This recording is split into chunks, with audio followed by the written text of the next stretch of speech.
కాదు, అసలు సినిమా అంటే మీ ఒపీనియన్ ఏంటి, ఆలోచన ఏంటి? సినిమా అంటే ఒపీనియన్ అంటే ఒక ఎంటర్టైన్మెంట్, దాంతో పాటు ఒక ఇవ్వాలనుకుంటే ఒక చిన్న మెసేజ్.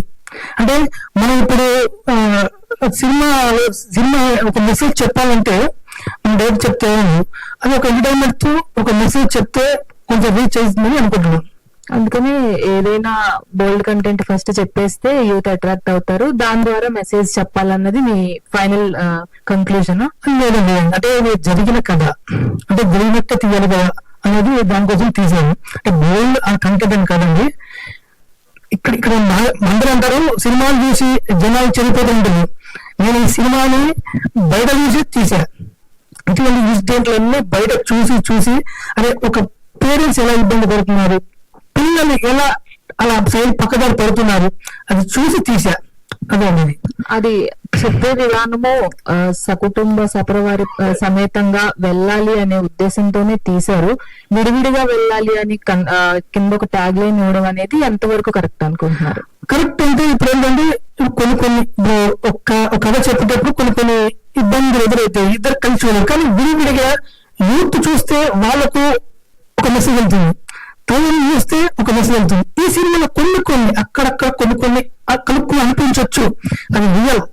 కానీ ఇద్దరు కలిసి చూడలేమని చెప్పేసి మేమే ముందుగా చెప్పేస్తున్నాం. ఇది ఫ్యామిలీ జాయిన్ చిత్రమే, కానీ విడివిడిగా జాయిన్ చిత్రం. ఓకే, ప్రొడ్యూసర్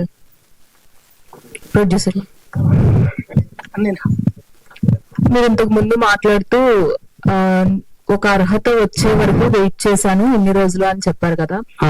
సురేష్ బాబు గారు ఇక్కడ వరకు రావడం అంటే అది ఆయన బ్లెస్సింగ్స్ ఇవ్వడం కోసం రావడం. కానీ ఈ సినిమాతో ఎంతవరకు అర్హత సంపాదించుకుంటున్నారు అంటే ఏం చెప్తారు? ఏం చెప్తానంటే మనం ఒక కథ తీసుకున్నప్పుడు ఫస్ట్ కథ వినాలి, విన్న తర్వాత దాన్ని కరెక్ట్ గా మనము అది ఆడగా చూసుకోవాలి. As a business, as a producer గా ఫస్ట్ బాధ్యత మనకు అది ఉన్నప్పుడు, అది వచ్చినప్పుడు తర్వాత ఆర్టిస్టులు ఎవరైతే ఉన్నారో ఆ క్యారెక్టర్ కరెక్ట్ గా వర్కౌట్ అవుతుందా కాదా కూడా చెక్ చేసుకోవాలి. ఆ తర్వాత మ్యూజిక్ డైరెక్టర్ మ్యూజిక్ బాగుందా లేదా కూడా చూసుకోవాలి. అప్పుడు ఆటోమేటిక్ గా మనకు వచ్చేస్తుంది, అర్హత అనేది వచ్చేస్తుంది. ఇది క్వాలిటీ సినిమా. చిన్న అంటే క్వాలిటీ అంటే అర్థం ఏంటంటే మనం ఉన్న బడ్జెట్ లోనే సరైన ఆర్టిస్టులను పెట్టుకొని, మంచి మ్యూజిక్ డైరెక్టర్ పెట్టుకొని, డిఓపి పెట్టుకొని, మంచి ఎడిటర్ ఉంటే ఆటోమేటిక్ గా సినిమా అనేది మంచిగా ఆడుతుంది. ఫస్ట్ హాఫ్ చూస్తేనే యూత్ ని టార్గెట్ చేస్తూ ఉన్నారు నాకే అనిపించింది అన్నారు మీరు. టీజర్ చూస్తే కూడా అలాగే ఉంది, కొంచెం ఇబ్బందికరంగానే. ఆయన ఒక క్లారిటీ అనేది లేదు, కాస్త కన్ఫ్యూజన్ ఉంది అని డైరెక్టర్ చూస్తే అర్థమవుతుంది. సో అసలు ఏ పాయింట్ లో ఈ సినిమాను ఒప్పుకున్నారు మీరు? అయితే నేను కూడా సేమ్ మీరు నాకు అనిపించిన పాయింట్ ఏంటంటే ఫస్ట్ హాఫ్ విన్న తర్వాత నాకున్న ఇదికి చేయొచ్చా చేయరాదు అనిపించింది. సెకండ్ హాఫ్ విన్న తర్వాత ఏమైందంటే ఒక ఊర్లో జరిగే సంఘటనలు ఉంటాయి, అది మన ఇంట్లో జరుగుతుందా పక్కింట్లో జరుగుతుందా అని ఒకసారి మన ఇంట్లో జరుగుతుంది, ఒకసారి అనిపిస్తుంది, పక్క ఇంట్లో జరుగుతుంది అనిపిస్తుంది. మన కళ్ళు మనకు ఎప్పుడు నిజాలు చెప్పవు.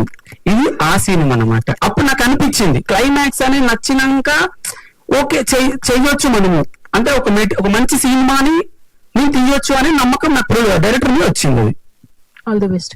Thank you. సో డైరెక్టర్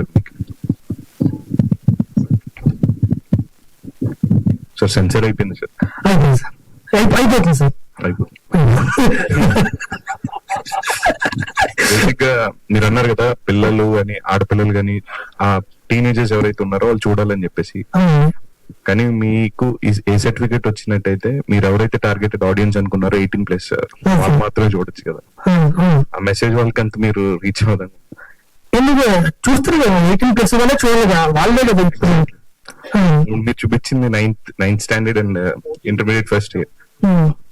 అదే అండి, మీరు చేయాలి ఇటువంటి కూడా చూడాలి అంటే ఒకటి ఓటీటీలో వస్తారు మామూలుగా అదే చేయాలి. మీరే ఓటీటీ అని చెప్పేస్తున్నప్పుడు థియేటర్కి వచ్చింది చూస్తారు అంటే చెప్పండి సార్ చెప్పండి. మేము ఒక కంటెంట్ చేసామండి, అది ఇప్పుడు మనం చూసే వాళ్ళని ఆపలేదు అండి. థియేటర్లో కానీ ఎక్కడ చూడడం చూసిన ఆపలేదు కదా, చూసేవాళ్ళు చూస్తారు. ఇది సినిమా నిజం ఏంటో చెప్పాం.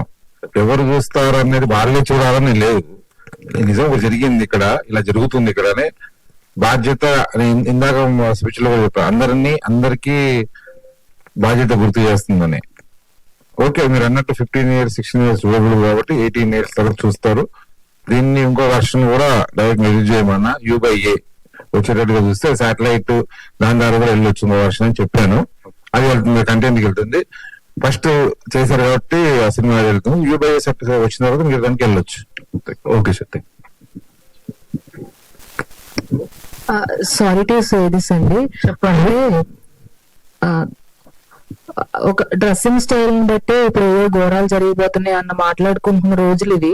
ఈ సినిమా కంటెంట్ చూపించి అంటే ఒక క్లారిటీ లేకుండా ఇంత కన్ఫ్యూజన్ తో ఈ కంటెంట్ ద్వారా అసలు మెసేజ్ ఇద్దాం అనుకుంటున్నారా, లేదంటే మైండ్ చెడగొట్టాలనుకుంటున్నారా? అర్థం కావట్లేదు. క్లైట్ లో ఎందుకు అనిపిస్తుంది? మీరు చెప్పే ఆన్సర్స్ లో క్లారిటీ లేదు, సో మచ్ ఆఫ్ కన్ఫ్యూజన్. ఇప్పుడు అడిగిన క్వశ్చన్ కూడా ఓటీటీయా థియేటర్ కల్లా సెన్సార్ అయిందా అంటే దానికి కన్ఫ్యూజన్ కనిపిస్తుంది కదా. సో ఎందుకు అంత కన్ఫ్యూజన్? ఏం లేదండి, జర్ర కొత్త కదా, ఇప్పుడు ఇక్కడికి వచ్చారు. సినిమాలో ఏంటంటే చక్కగా 1 year కష్టపడే స్క్రిప్ట్ లో దాన్ని బాగా ఆర్టిస్టులు ప్రిపేర్ చేసుకొని దాన్ని తెరపై షాట్ వచ్చేంత వరకు తీసి నా దూరం ఉంటుంది కాబట్టి పర్ఫెక్ట్ నేను ఏం చెప్పాలో ఏం తీయాలో తీసా. ఇక్కడ కొంచెం కొత్త కదా మీతో ఇంటరాక్షన్ అనేది, జర్ర మీ ప్రిపేర్ గా రాలే. సినిమా అనేది నేను చెప్పాలి 1 year స్టోరీ రాసి రీసెర్చ్ చేసి పర్ఫెక్ట్ దీని కదండి. ఈ కన్ఫ్యూజన్ నాలో కన్ఫ్యూజన్ వచ్చు, సినిమాలో నో కన్ఫ్యూజన్. ఫస్ట్ క్లారిటీ, అందరితో క్లారిటీ, ఇది గుర్తుంచుకోండి. నేను ఎంత క్లారిటీగా ఉంటే ఈ చిత్రం యువకులు అని ఆ మెసేజ్ అంత క్లారిటీగా చెప్పానండి. బెక్కం గారు సార్, ఫస్ట్ మీరు హుషార్ అని బ్లాక్ బస్టర్ కొట్టారు, ఇప్పుడేమో హుషారు పెట్టాలి అనే దానికి గెస్ట్ గా వచ్చారు. హుషార్ అనేది మీ ఇంటి పేరు లాగా మారిపోయినట్టుంది. అంటే ప్రొడ్యూసర్ అన్నారా బట్ నాకు ముందే పెట్టేశారు టైటిల్ వాళ్ళు. ఆల్రెడీ హుషారు డైరెక్టర్ హుషారు 2 అని కూడా సినిమా ఆల్రెడీ స్టార్ట్ చేశారు, తిరుగుతుంది. హుషారు పెట్టవన్నీ సినిమాకి యాప్ట్ గా ఉంది, యూత్ఫుల్ గా ఉంది. బట్ వాళ్ళు ఇష్టపడి పెట్టుకున్నారు కానీ దాన్ని నాకు రాకముందే ముందే టైటిల్ పెట్టేశారు. ఈ సినిమాని పర్టికులర్ గా బ్యాక్ చేయడానికి ఏంటి సార్ రీజన్? ముందు కాదు, సినిమా నచ్చిందండి, సింపుల్. మీకు చెప్పిన చాలా సినిమాలు వచ్చి చూపిస్తారు, బాధ్యతగా చూస్తాము, వాళ్ళకి కావాల్సిన సజెషన్లు ఇస్తాము, ఇది మా జడ్జిమెంట్ చెప్తాం, మీ వర్కౌట్ అవ్వదు ఇలా ఉండని చెప్తాము. చూసిన తర్వాత 100% నాకు నచ్చింది. సేమ్ ఫీలింగ్ ఫస్ట్ హాఫ్ చూసినప్పుడు వెళ్తుంది. తర్వాత సెకండ్ హాఫ్ లో చెప్పాల్సిన మేనేజ్ చెప్పాడు కాబట్టి 100% ఎంకరేజ్ చేయాలి.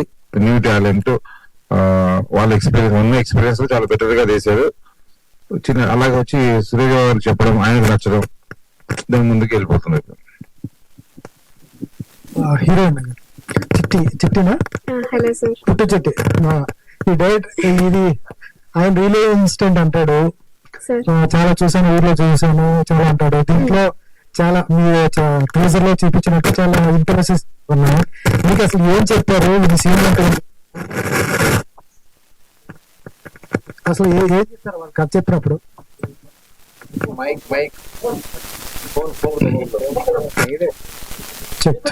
ఓకే ఓకే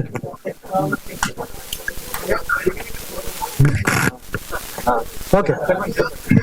టీజర్ లో చాలా ఇంటిమసీ సీన్స్ ఉన్నాయి.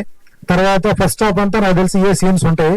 తర్వాత సెకండ్ హాఫ్ వచ్చేటప్పటికి మీరు రైట్ గా చెప్పినట్టు రియలైజ్ అవుతారు, ఫ్యామిలీలో ఏదో జరుగుతుంది, ఇదంతా అయిపోయిన తర్వాత చివరిలో ఎండ్ లో చాలా క్లైమాక్స్ లో చిన్న మెసేజ్ ఒకటి ఇచ్చి ఏడుపుతో పంపిస్తారు.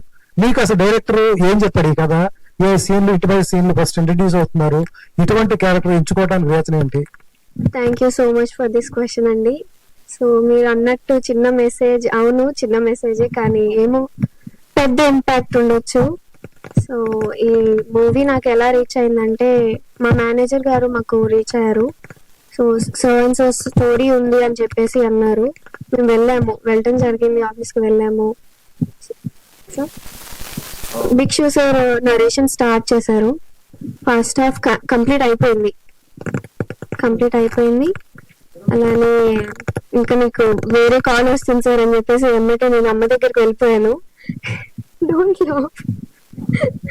వెళ్ళాను, అమ్మ దగ్గర వెళ్ళిపోయి సార్ అమ్మ వెళ్ళిపోదాం పదమా, అర్జున్ వెళ్ళిపోదాం పద అని చెప్పేసి అన్నాను అమ్మతోటి. ఏమైందని అమ్మ కూడా అడగడం మొదలు పెట్టింది. సో వెంబటే అసలు ఏమి ఇన్ఫార్మ్ చేయకుండా మేము వెళ్ళిపోయాం ఇంటికి వెళ్ళిపోతే భిక్షు సార్ కూడా వెంబటే కాల్స్ అవి చేస్తున్నారు. సో మేము రెస్పాండ్ అవ్వలేదు.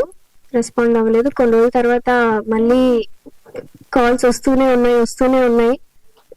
లిఫ్ట్ చేయకపోతే ఇంకా బాగోదని చెప్పేసి అమ్మ లిఫ్ట్ చేశారు. లిఫ్ట్ చేస్తే ఒకసారి మీరు వినండి, ఫస్ట్ హాఫ్ విన్నారు ఓకే, సెకండ్ హాఫ్ కూడా వినండి, మీకు వింటే మీకు నచ్చితే ఓకే, నచ్చకపోతే మీ ఇష్టం, నేనేమి ఫోర్స్ చేయట్లేదు, ఒకసారి రండి వినండి అనేసి క్లారిటీ ఇచ్చారు. సో మళ్ళీ మేము ఆఫీస్కి వెళ్ళడం జరిగింది. ఆఫీస్కి వెళ్ళాము, సెకండ్ హాఫ్ విన్నాము. సో లాస్ట్ కి ఏమైందంటే నేను సెకండ్ హాఫ్ సార్ చెప్పేటప్పుడు కూడా నేను లిటరలీ ఏడుస్తున్నాను లాస్ట్ లో. మీరు అన్నారు కదా అదే మెసేజ్ అని చెప్పేసి, ఆ మెసేజ్ అప్పుడు కూడా నేను ఏడుస్తూ ఇంకా నేను లేసి సార్ సారీ సార్ నేను తప్పుగా అర్థం చేసుకున్నాను, థ్యాంక్ యూ సో మచ్, నా కోసం మీరు ఎందుకన్నా కాల్స్ అవి చేసేసి నాకు స్టోరీ చెప్పారు.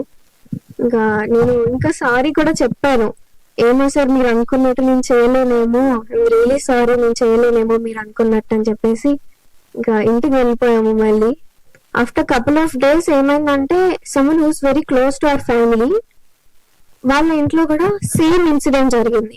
సార్ ఏమైతే నరేట్ చేశారో సేమ్ అదే స్టోరీ జరిగింది.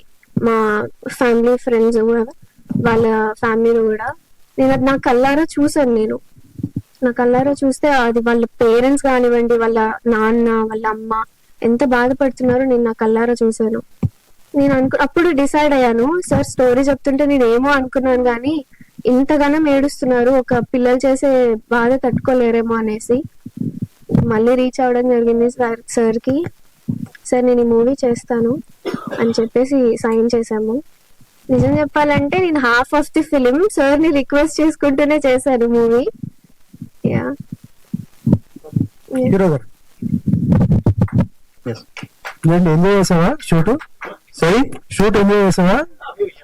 ఎంజాయ్ అంటే క్యారెక్టర్ ని ఎంజాయ్ చేశా. ఓకే, ఎలా అనిపించింది?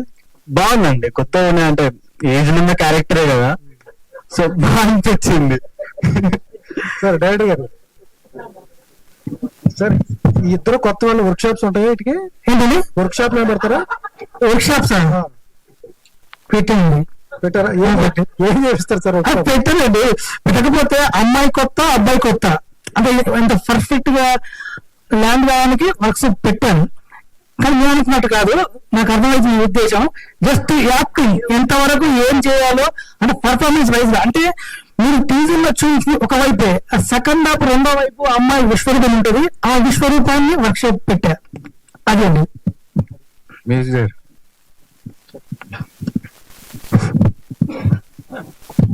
సార్ బేబీ కావచ్చు, మొన్న వచ్చిన వేరే చిన్న సినిమాలు కావచ్చు, మ్యూజిక్ పరంగా సెన్సేషన్స్ క్రియేట్ చేసినాయి. ఈ సినిమా వరకు రీ రికార్డింగ్ పరంగా మ్యూజిక్ పరంగా ఎలాంటి ఇంపాక్ట్ ఉంటుంది?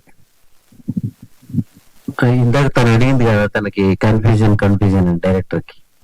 నేను రాగానే ఫస్ట్ సినిమాకి ఒక పాట చేసిన, అంటే జనంలోకి మాస్ లోకి తీసుకుపోయేలాగా ఒక కమర్షియల్ సాంగ్ చేసిన. వచ్చాడు, నాకు నచ్చలేదు అన్నాడు.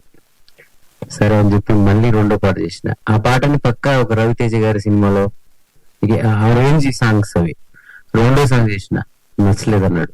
మూడో సాంగ్ చేసిన, నచ్చలేదు. నేను అప్పుడు పీపుల్ మీడియాలో గరివిడి లక్ష్మి అనే ఒక సినిమా చేస్తాను. దానికి ఉత్తరాంధ్ర సింగర్ బయోపిక్, పెద్ద బ్యానర్ సినిమా, 20 పాటలు ఉంటాయి దాంట్లో. నేను వాళ్ళు ఏ సినిమాలు ఒప్పుకోవద్దు, మా సినిమాలోనే ఉండాలి నన్ను కండిషన్ పెట్టారు. కానీ ఈయన వల్ల నీ పాటల అభిమానిని, నువ్వే ఉండాలి ఈ సినిమాకి, నువ్వే ఉండాలంటే ఒప్పుకోను నేను. అరే నేను ఇంత పెద్ద సినిమా చేస్తున్నా, గాల్లోని పాట చేయగానే తీసుకొని పోతున్నారు, ఇయ్యో నీ సినిమా ఏంది, నువ్వే ఉంది, 3 పాటలు చేస్తే ఇప్పుడు ఒకటి కూడా ఓకే చేస్తున్నాను ఏం పో అని చెప్పి గొడవ పెట్టేసుకున్నాను. తర్వాత వచ్చిండు రోజు మళ్ళీ తీసుకొచ్చాడు. కన్ఫ్యూజన్ అయ్యేదానికి చెప్తున్నాను నేనంతా కొంత పేరు ఉంది నాకు. సరే కమర్షియల్ గా మనకి ఎంత బ్రేక్ వచ్చింది తెలియదు కానీ మనం రన్నింగ్ లో అయితే ఉంటున్నాం మనం. అతను ఇప్పుడే కొత్త. ఒక టెక్నీషియన్ దగ్గరకు వచ్చి 3 పాటలను రిజెక్ట్ చేయాలంటే ఆయనకి ఎంత క్లారిటీ ఉండాలి, ఆయనకి ఏం కావాలి సినిమా అంటే. అవి రిజెక్ట్ చేయడానికి చెడ్డ పాటలు కావు, బ్లాక్ బస్టర్ పాటలు అవన్నీ కూడా. మీరు ఏదో సినిమాలో వచ్చినప్పుడు నేను మళ్ళీ చెప్తాను ఆయన రిజెక్ట్ చేసిన పాటల్ని. ఆయన కూడా చెప్పాడు, నా సినిమాలో నాకు కథలో పాటలు కావాలి, కట్ చేస్తే పాటలు నాకు వద్దు, నువ్వు ఎంత పెద్ద పాట నువ్వు, నా కథ ఆ పాట కూడా నా కథే చెప్పాలి. న్యాచురల్ గా ఆ ఊర్లో ఆ అమ్మాయి మ్యాచ్డ్ అయింది, పెద్ద మనిషి ఏదో అయింది. ఆ పెద్ద మనిషి అయినప్పుడు నువ్వు తీసుకెళ్లి నాకు నువ్వేదో రాగాలు కట్టేసి కొత్త కొత్త పాటలు నాకు వద్దు. ఆ పెద్ద మనిషి అయినప్పుడు ఏం పాడుకుంటారో అక్కడ నాకు అదే పాట కావాలి. సో ఒక ఇద్దరు అబ్బాయి అమ్మాయి వాళ్ళ కోరికలతో వాళ్ళు అప్పుడప్పుడే లస్ట్తో ప్రేమతో దగ్గర అవుతున్నప్పుడు కూడా నాకు తన ఏదో పాడాడు, ఎన్నో రాత్రులు వస్తాయి కానీ అవన్నీ కొంచెం ఇమాజినేషన్ పాటలు, నాకు అట్లొద్దు. నిజంగా వాళ్ళలో ఏం ఫీలింగ్స్ వస్తుంటే ఆ ఫీలింగ్సే పాట కావాలి. సో అలాగా నాతో ఒక కొత్త రకమైన పాటల్ని నాకు ఇప్పటికీ ఉండే ఒక మాస్ పాట, ఒక కమర్షియల్ పాట పాడితే బాగుండేది. లక్కీగా అదేమైందంటే సురేష్ బాబు గారి చేతిలో పడ్డాక బెక్కం గోపాల్ గారు వీళ్ళందరూ మంగళితో మొన్న పాట చేయించారు. ఇప్పుడు నేను హ్యాపీ దానికి. కానీ అంతకుముందు ఉన్న 4 పాటలు మాత్రం సినిమాలో కథలో ఉండే పాటలే.